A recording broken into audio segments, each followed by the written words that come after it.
Assalamualaikum warahmatullahi wabarakatuh.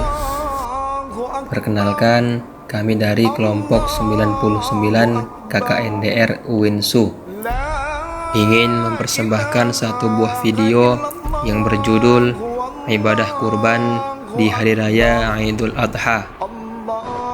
Video ini kami buat untuk memenuhi tugas kelompok dalam kuliah kerja nyata dari rumah atau biasa disingkat dengan KKNDR. Selanjutnya, ucapan terima kasih kami kepada Bapak DPL, yakni Bapak Alvin Ahmad Siregar MPDI, yang telah memberikan arahan serta bimbingan kepada kami dalam menjalankan kegiatan KKNDR ini.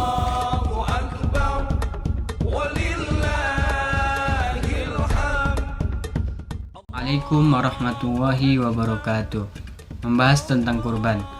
Kurban berasal dari kata bahasa Arab yaitu qoriba, yang berarti dekat atau mendekatkan. Kurban pun dimaksudkan hanya untuk mendekatkan diri kepada Allah Subhanahu wa taala dengan mengerjakan sebagian perintahnya. Dalam kurban juga dikenal istilah udhiyah. Udhiyah sendiri merupakan nama yang diberikan kepada hewan kurban yang nantinya akan disembelih di hari raya Idul Adha. Selain kata udhiyah tadi, ada juga istilah tadhiyah yang digunakan sebagai makna berkurban atau melakukan kurban.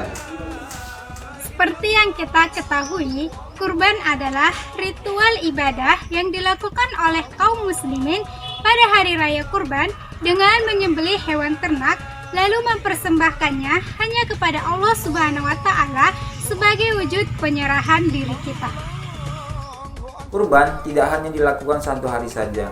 Kurban dilakukan pada bulan Zulhijjah, tepatnya pada hari Idul Adha 10 Zulhijjah, dan dilakukan pada tanggal 11 Zulhijjah, 12 Zulhijjah, dan 13 Zulhijjah, di mana tanggal-tanggal tersebut disebut juga dengan hari tasyrik.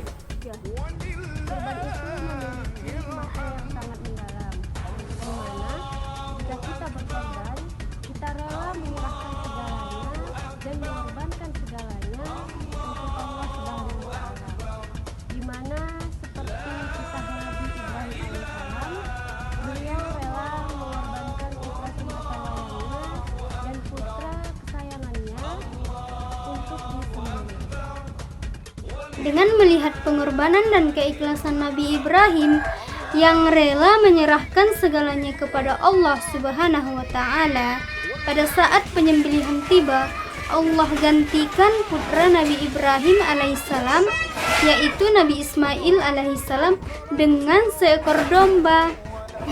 Yang tak kalah penting untuk kita ketahui adalah hukum menyembelih hewan kurban.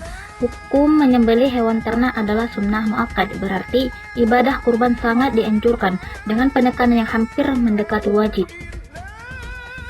Ketentuan kurban juga termaktub dalam Al-Quran, tepatnya dalam Al-Quran surah Al-Hajj ayat 34, yang artinya adalah, dan bagi tiap-tiap umat telah kami syariatkan penyembelihan kurban, supaya mereka menyebut nama Allah terhadap binatang ternak yang telah direzekikan Allah pada mereka. Maka Tuhanmu ialah Tuhan yang Maha Esa.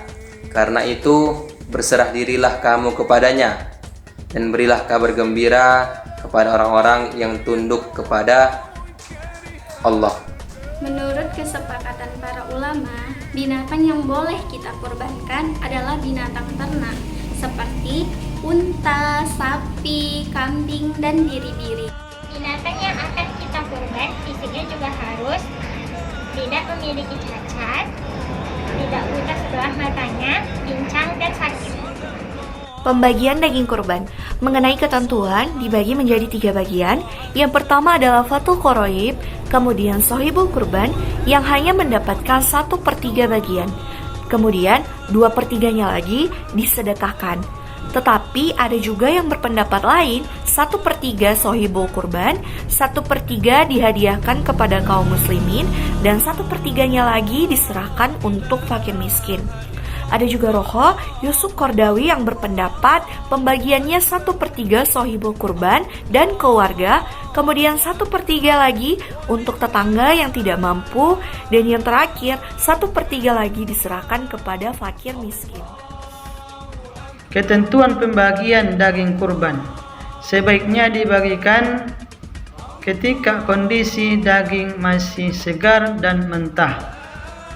Juga daging kurban beserta bulu dan kulit tidak dapat dijual. MUI telah mengeluarkan fatwa bahwa hukum membagikan daging kurban baik dalam bentuk olahan hukumnya mubah. Dasarnya adalah mempertimbangkan kemaslahatan. Dagingnya didistribusikan dan memperluas nilai maslahat daging kurban. Demikian video ini kami buat. Semoga dengan menonton video ini dapat memperoleh wawasan dan manfaat. Dan jika ada kesalahan serta kekurangan, kami mohon maaf yang sebesar-besarnya. Terima kasih atas perhatiannya. Wassalamualaikum warahmatullahi wabarakatuh.